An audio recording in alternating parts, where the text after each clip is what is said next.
Hello, my name is Janice Koch. I met Bunny in the 90s. Sort of late to meet her, right?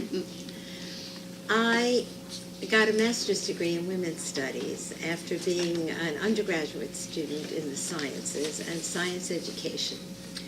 I went on to do a doctorate in science education when I discovered, in fact, there just weren't enough people who understood the importance of having a history of women in science, understanding that having a history was a prerequisite to claiming a right to shape a future. Now, where do I land up in the 90s? But on the same team as Bunny, and we were consultants to federally funded gender equity projects. Bunny's work focused on higher ed, and my work focused on pre-college education.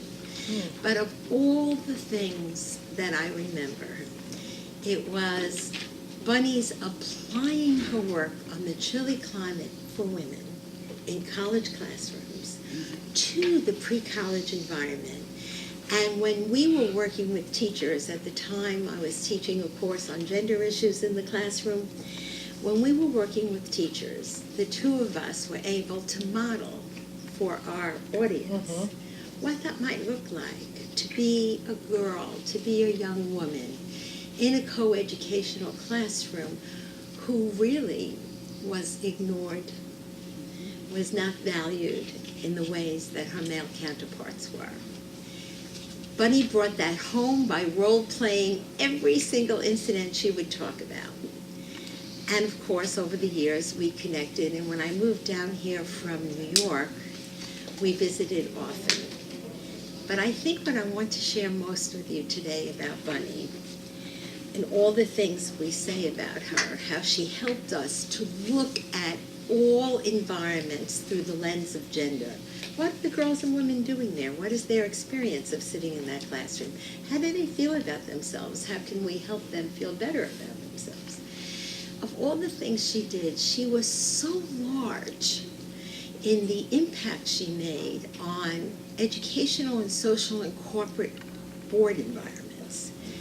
But her great value to me was always that she modeled to me what it looked like to be a strong, intelligent, kind, generous of spirit, brilliant strategist woman who had the strength of conviction and the clarity of focus and never had to be better than. She was never one to pass judgment. She was never one to be in any way in competition with you. She wanted to hear about who you were and what you were doing and what you thought. And she accepted that. And she valued it. And she made you feel very important and very, very liked. And most importantly, she really did model